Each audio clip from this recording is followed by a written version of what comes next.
Welcome back. It's the Daybreak Africa features in the reaching you from studio saying Ondo City. Of course, I'm Ezekiel Ogar. This morning we have a Fubara Dede in the house as we discuss the state of the nation, talking about the NLC strike, talking about Saudi stopping 177 Nigerians from entering country, and just so much more. Once again, Dede, welcome on Daybreak Africa. Thank you for having me. My favorite. Good morning. Good morning, Michael. Good morning, Ezekiel. Good morning. All right, Dede, we have a lot to talk about, but firstly, let's look into the Saudi issue, the whole saga over there. Firstly, we have 264 passengers on board. Yeah. About 87 alone were allowed. Now, this brings a lot of concern when it talks about how Nigerians have been perceived on the outside. Also linking it to the fact that the president of the nation also went out to Saudi Arabia itself to go meeting. Investors to come in. And they're having this kind of issues. What's your take on this whole thing? First of all, this is a slap on our face. A slap on Nigeria's face. And there were some Twitter users that were saying that you see some of these nations, they don't respect Nigeria as a whole. They don't even respect Nigeria. Now, the fact that our president was even here on the roundtable meeting calling about investors to come, but do you know the truth about this whole issue? Now, is Nigerians and Saudis, in fact, in all nations, we have something that we call BASA. It's called them. That is bilateral air service agreement. That just is BASA. In a layman's understanding, it means that you can operate in a particular nation as an investment in a particular nation, exactly. And whatever you do, you can do in my nation. It's just a basic investment, and you promise to give me some particular percentage of some proceeds that you get from a particular nation. So that's just it in most nations. That's what BASA is all about. Now, this thing that is going on is just purely politics, aerospace politics. Politics is everywhere. But this is what we call aerospace politics. Now, a trip from when they were checking the rates, talking about Air Peace and talking about Saudi Airline. Now, Saudi Airline, which is in Kano, Saudi Airline, a flight from Saudi Airline from Kano to Saudi Arabia and other places, even to Ethiopia, and going through Air Peace, it is almost 400,000 naira difference. The difference, 400,000 naira difference. So now you see that now I don't know if there wasn't any kind of committee like for prices to be the same, so that one place and another place the difference, the margin is not going to, but everybody is just business. It's just business that everybody is going through. So now even there was other airlines too that the flights to Ethiopia and other places was just 100,000. So now this politics that is being played is that Nigerians were flooding Air Peace a lot. They were flooding Air Peace. Nobody was going through this Saudi airline from Kano to fly through Saudi airline. So now the Saudi airline is saying that people coming into our country are not coming through our flights. They are not. So you are taking food and bread away from us, and you still want to come into our country. So now, as I'm stating this, as I'm saying this now, we really don't know the main cause. So now they were even saying that 177 should go back, and the remaining should stay. So now, how did they even come to the conclusion that who to go or who to stay? And the fact that the president was even there to say, and now let me just tell you the truth. You see, Nigeria, we're a major contender, like we are arch rivals to some of these oil states. So it's talking about all these I'll digress a bit, but talking about all these Saudi Arabians trying to come and invest in our country. See, whether you like it or not, the ROI will cause a big problem. That is a return on investment. It will cause a big problem between our Nigerian government and people coming to invest in us. And we have exactly what it is. Look at Dangote. Look, we have exactly what it takes to produce from crude oil, to refine it to our basic needs. We have exactly what it takes. But now you want others to come and do it themselves. So, and now that ROI will cause a very big problem. It will cause a very big problem, which is exactly what is happening now with this visa being nullified with some people. And now you are telling me that these people, they went through all the major process. They went through all the major process to board their flight and everything, and you just cancel it just like that, thereby even playing politics on our own head. So you can see, and the fact that when our ambassador, the Nigerian ambassador was there, everything was just turning down to some politics. Some people started saying that it is because Nigerians are coming there to do some, some practices and the rest, blah blah blah. But it is not true. It is not true. This is just pure basic aeroline politics that is going on. Dede, let me cut you there. Let me cut you. Sorry, that I'm cutting you, but now no let's bring it back to Nigeria here. Of course, you said there are a lot of processes that have been done. They have checked before they be able to say, okay, Nigerian embassy say, okay, yes, you are cleared, you can travel out. Now, of course, for every domain owner, they want to protect their own place. And I'm very sure, I don't know the how it was being carried out, but I'm very sure there must be some maybe interrogation, maybe asking them some question. What are you really coming here to do? Do you really think everybody on board?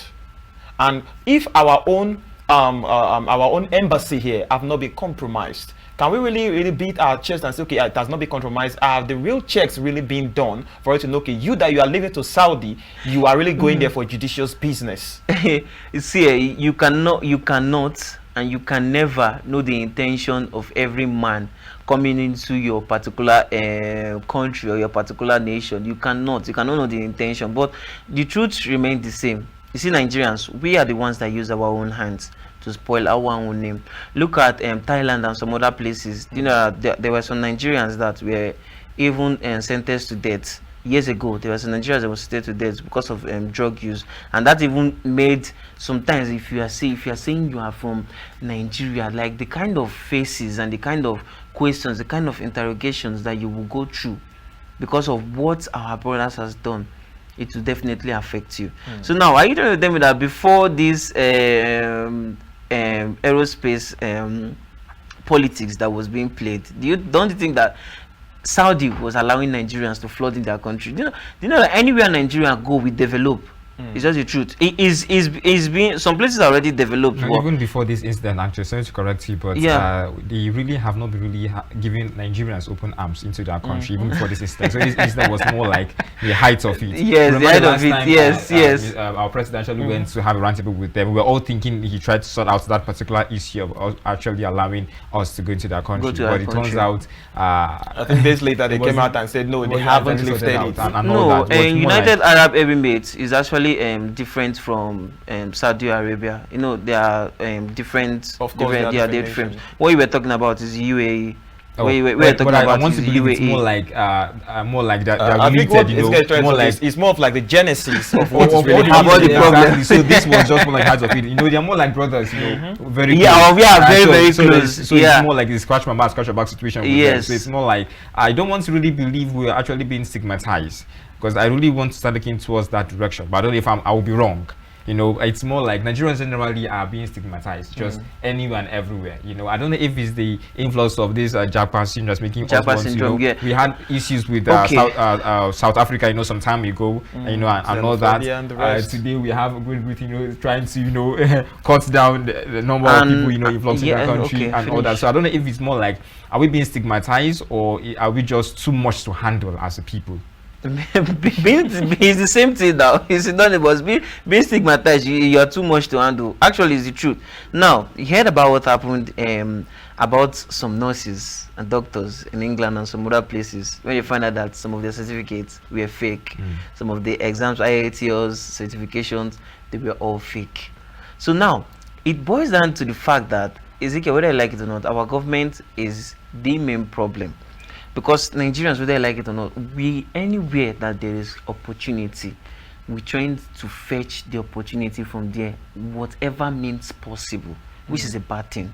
Whatever means possible, we get to go there and take the opportunity. And now, you see, we really don't know. We have this mentality, because our law and order, the rule of law and order in Nigeria, it's so easy to get away with things.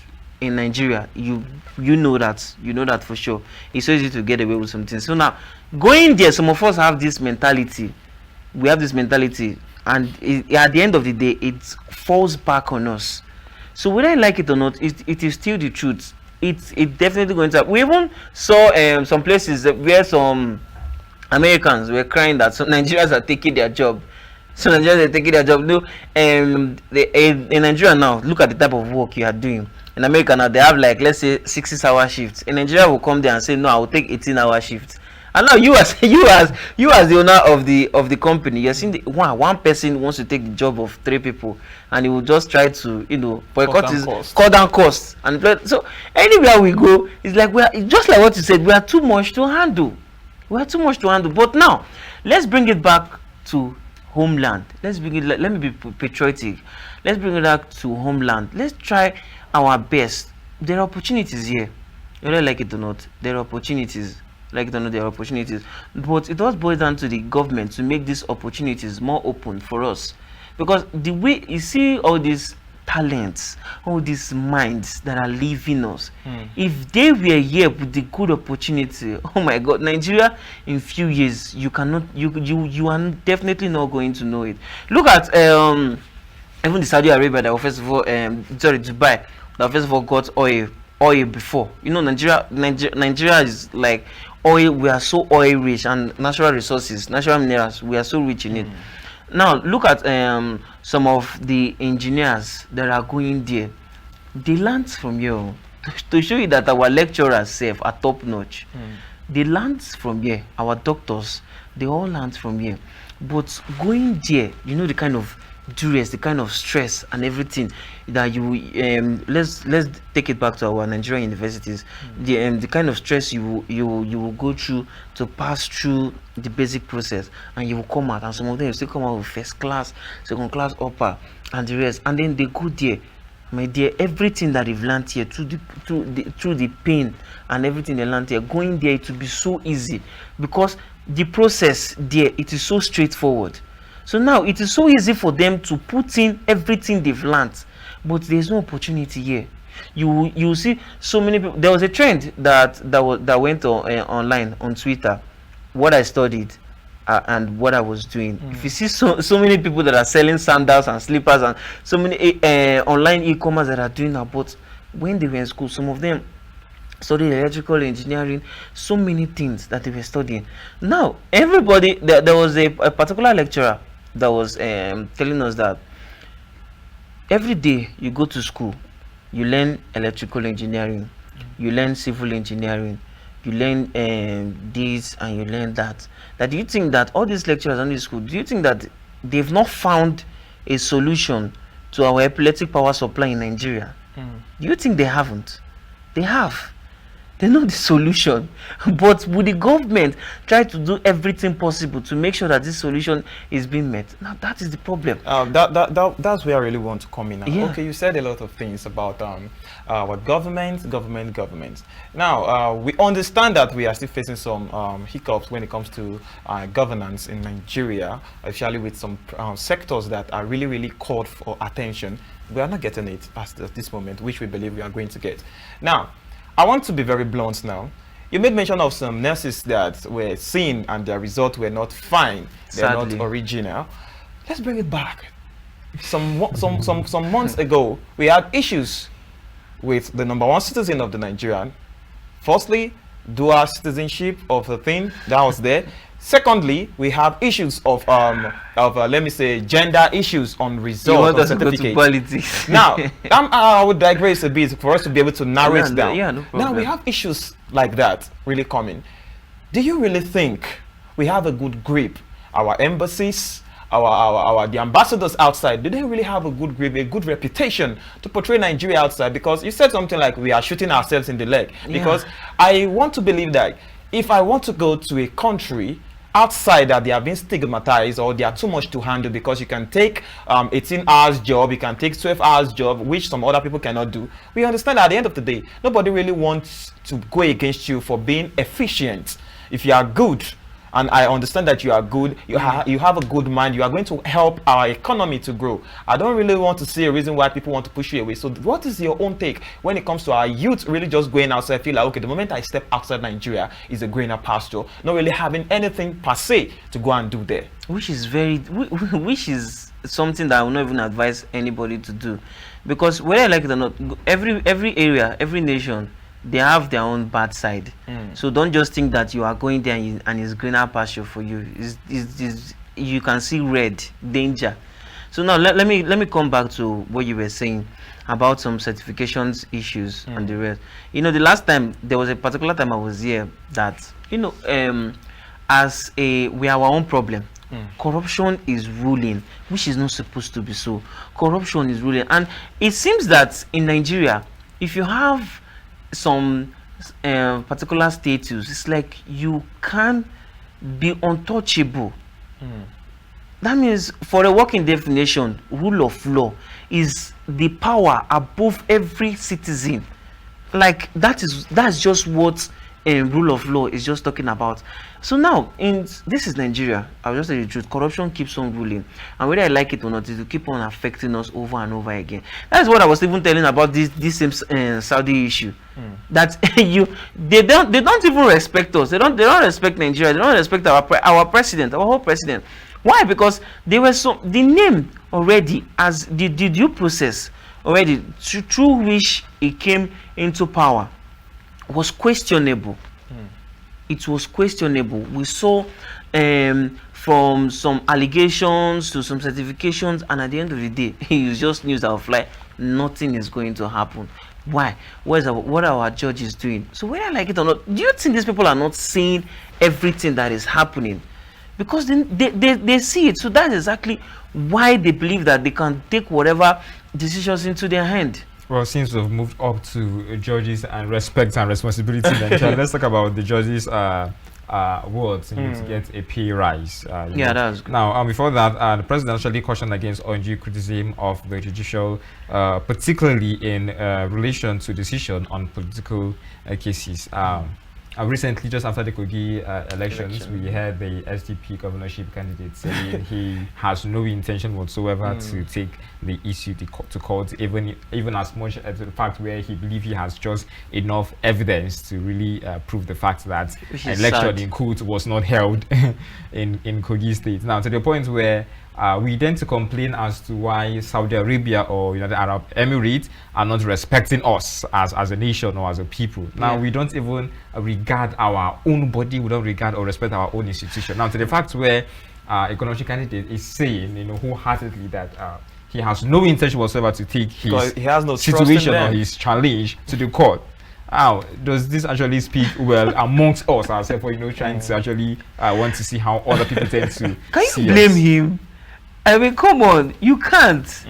We saw what happened in the presidential election. We saw so many malpractices that were happening in some particular states. Even according to some of the bylaws in the Electoral Act, say that if this happens in some particular places, election there should be nullified totally. But it wasn't. So how can you blame him for coming to say this? So now, we are really biting ourselves. This increment of salary, the increment of the salary for the judges, right?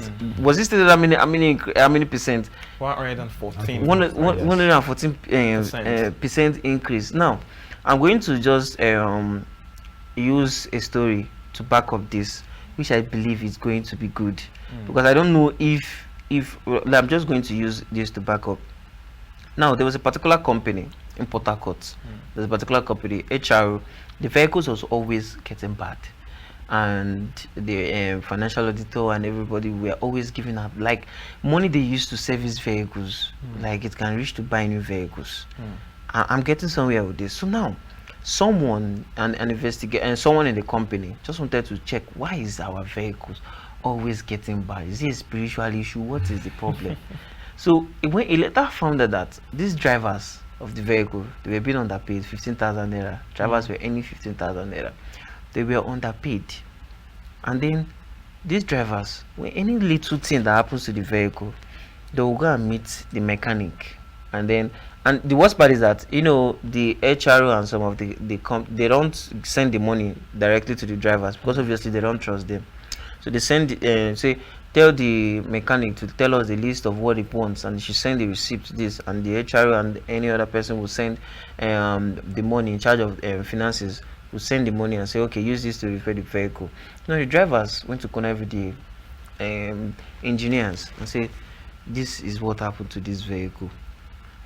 tell so amount of money to the HRO and try to, because they have a way of doing something in the vehicle that in 3 months time that thing will spoil. It is their job. They know what they are going to put, that in 3 months time you will definitely come back. So this keeps on happening and happening and happening. So now someone found the solution. He said, instead of you sacking these drivers, because all this money we are using to service this vehicle, instead of you sacking these drivers, try to increase their salary by just 30%. And then they increased their salary. They were earning 45,000. That was almost a 50,000. And then they were happy. They were a little bit comfortable. The vehicles miraculously stopped developing issues. And then, whether I like it or not, greed is in the heart of all men. Of course. Greed is in the heart of all men. It just takes grace and contentment to be able to let that greed not consume you. So now, this is even the best part of this. When some drivers, some drivers were still greedy, it was not enough, we need more money. And so some drivers started doing this, going to connive with some the engineers and say so increase it. So some drivers that were okay with the increment of the salary found out and reported them, and they sacked those drivers that were still doing this even after the increment of the salary. So now, backing this to this increment of salary for judges, it will go a very long way, because whether I like it or not, as a judge, you have power. The third arm of government, oh my God, you really have power. The judiciary has power, because anything that is being stamped, anything that is being said, that is exactly what's going to happen.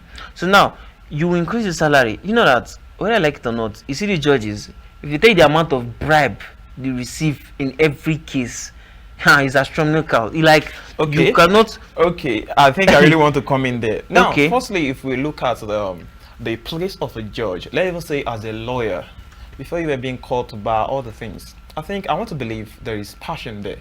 You wanted to become this person. Ethics. You were sworn in. You stand on an oath to deliver justice. It's different from just being a driver, the illustration that you made. Yeah. Anybody can just go to driving school and become, but not everybody can be a lawyer. Not everybody can be a judge. So you stand there to protect reputation. Now, you finished this statement already. You said greed is in the mind of men. So I want to also believe that in as much as we feel like this increment might be able to reduce it, do you really think is the next point of action, or we should have stiffer things that are going to be given to them as punishment for them to understand this, or us to even give a overhauling in our government standard? How are you going to even comprehend starting the overhauling in the government? It's something that cannot be achieved like in this short term. It is very difficult to achieve, because then you have to start putting PIs, that's private investigators, into all cases to find out if such things is definitely true or not, and then the PI is definitely going to charge you, and then it's going to take a very long time, because the PI is definitely going to talk to some particular people, to talk to this, to talk to that, to come to a conclusion, to say that okay, fair, this set of people should be overhauled, so, and then PIs even charge way more. PIs charge way more. So overhauling is going to be a very long thing to do. And now there's something that we are definitely not getting right as the Nigerian government. You're increasing this the salary of these people without the economy changing, because whether I like it or not, the economy being bad, we keep on being bad, and you keep on, it is never going to solve their problem. Inflation is never going. So what you are giving them, let's say you increase it by 100 and something, to them just like 10%, because they are still going to spend way more. So you can see that the economy is not really okay. So now, as a judge and all these people, it's not going to solve anything, because when the mind is at peace, that's exactly when evil cannot definitely come in. That's the only way evil cannot definitely come in, because you have to be at peace, you have to be okay, you have to be contented with the way things are in the particular economy, in the society. Because whether I like it or not, like I said, greed is in the heart of all men. All this money and all this percentage you are still giving to them, and the economy is not okay, things are increasing, they will definitely still need more. And if more is not coming, there are some cases that with just little or more bribe is over. So there be some augmentation. Yes, Yes, yes, of course. So if the economy is not okay for humans and standards, that's, see, we won't go to the cases of kidnapping, the yahoo, the ritual killing, which we've talked about before, and so on, because of the way the economy is. Because if you don't invest in some particular key areas of the sector, this is exactly what will keep on happening. Because increasing their salary, I don't even think it's going to solve anything. For the meantime, I don't think it's going to solve anything, because the economy that you're increasing their salary for, their money is still going into the economy, into more areas, so they will definitely need more. And when you can't give them that more, some other cases that they can be bribed and they will just take it as an added advantage to them. And justice, it is being quacked a little bit, which is exactly what we are saying. I have a word to reach if it's a little bit, but I think our time is fast spent. Maybe we should just quickly look into the labor. The presidency issue. said the strike is not in the nation's interest. It's not. It's not. You think so too? Of course. Please, do you mind elaborating on that? Because it will. It's not in the interest of the this nation. is just politics that is being played. It's just politics that is being played. So now, it is first of all, it's not in the nation's interest, of course. Ajero, that is the president. Yes, NLC president. He wrote, they just, like, it was just a formal protest though. It was just a protest. They just came out for a protest. What they were protesting for, I don't know. I think it was maybe their demands were not being met or some particular things. And it was also even being blamed for coming to protest, that it was a Labour Party candidate coming to protest with his other key people. So it all of a sudden, this is exactly what even happened in NSAS. It was politically hijacked all of a sudden. Someone that just came out, which is people to just protest. So now, this is what happened in Nigeria, in Anambra. And then what the government is even saying. So some of their demands have been met. The Inspector General of Police for Anambra has been redeployed immediately.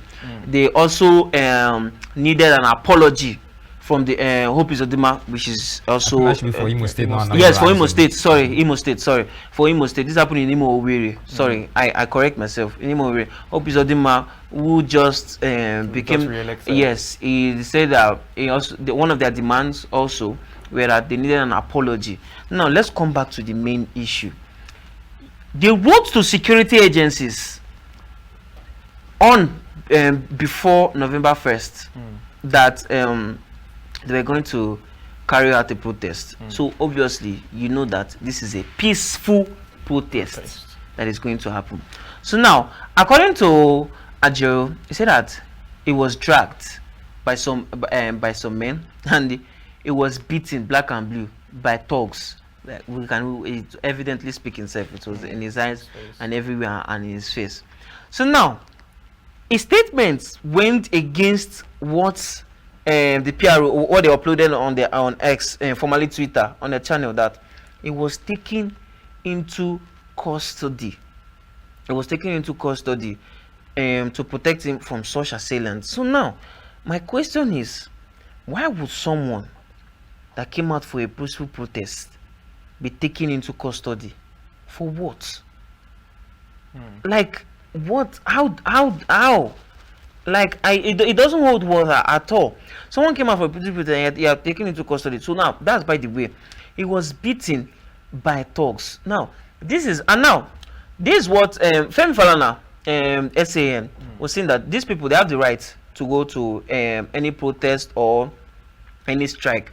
So now, the court is saying that they are going yes, they are going against the court, that is against court order for them to go against the court order for them to go on strike. So now, like as I was saying, Nigeria, one problem was it not the same court that said that that is DSS, when DSS went to arrest the former CBN governor Emefiele, was not court that said that he shouldn't be arrested, but yet he was arrested, and yet nothing happened. Power against power is our problem now in Nigeria. Now, I didn't know when the NLC became partisan. Like now, like they are so partisan that it's becoming political and motivated. If our demands are not met in some particular way, we will do whatever is in our power and whether you like it or not. Now look at what's happening in Kano and some other places. It's affecting banks. It's affecting students. Some in Kano, I think there's a particular school in Kano. They were supposed to write their first semester exam. Because of this strike now, students cannot write their exam. All plans that have been made with parents and everybody to write the exam, to come home, let's prepare for the festive period, let's do this, let's do that. It's nullified because of this thing. So now all was just happened. And what I really liked is, first of all, the commissioner, the commissioner of police, which of course he has been deployed to another region. How can this even happen under your nose? Like, you were written to exactly what you said. I know our time is really gone now, but you made mention of being hijacked, and this is not the first time we have seen protests being hijacked. When you made mention of politics, we have interest, we have a lot of people, especially when election was some few days, let's say some few weeks to come in that state. I'm very sure the state government might also see, or some people might also say that is a direct attack on their interest. So we see a lot of things that are really playing. I think I understand you. We can just really believe that our judicial system can do better, because at the end of the day, you said most of their verdicts are not being upheld. And at the end of the day, people feel like there's nothing going to happen. You cited the example of a former CBN governor. Nothing happened. Now, the court of industrial court also issued a verdict that, okay, don't go on the strike. But the strike has been held. Nothing is happening. So at the end of the day, I want to believe and go back to our previous discussion on the increment on our judicial system. I want to believe, if they are not really being accountable and doing their things well, do they really deserve to be paid? They are being paid. They deserve for their salary to be increased. Because I really don't know. Like Nigeria, we don't know how it really works in the power. Like, we are just this particular set of middle class citizens, and we don't know how power operates. But you see, power in Nigeria, power is passing power. That's exactly what I'm going to say, because they don't have like a particular voice. They really don't have a particular voice, like a particular body to say, let's obey this, because they have it at the back of the mind that with just few clicks and few calls and few days, nothing is definitely going to happen. That's why these people are having it in the back of their mind to keep on doing this which they have particularly. Look at what happened. Like what Ezekiel said about the SDP candidates is that he's not going to go to court. Like I said, you're not going to blame him. Prior to the election, like, they've never started voting, and results were already like in some particular polling units. We saw APC 200 and something. The sheets were already filled. The sheets were already filled. And now the court is saying this. Isn't the court supposed to do something about this, or to find a way to nullify this election or notify some particular polling unit? But no, they are not. So I would say the truth, they really don't deserve it. They don't. I think right now we've come to a final verdict on that. I must say, if you really listen to what they did now, you know that it's a pained Nigeria. Because if you look at everything that is really going on, of course you have to be pained. And we are really out of time. We still have more to discuss, but we are out of time. Thank you very much for coming on the program. Thank you for having me. All right, like all Nigerians, we are pained. We believe that Nigeria is going to be better. We want better things to be done, from the judicial sector down to the health sector, to every sector, for Nigeria to be a moving train that is moving towards the positive direction. But we believe that it's not just going to be the government alone. We as citizens, we have our own parts to play to make Nigeria a better place for everybody to enjoy, each and every one of ourselves. Right now, we'll be handing over to our Lagos studio, which we believe they have more interesting package to give to you. I remain Michael Obagiri. To have a wonderful day ahead. I remain Ezekiel Ogar.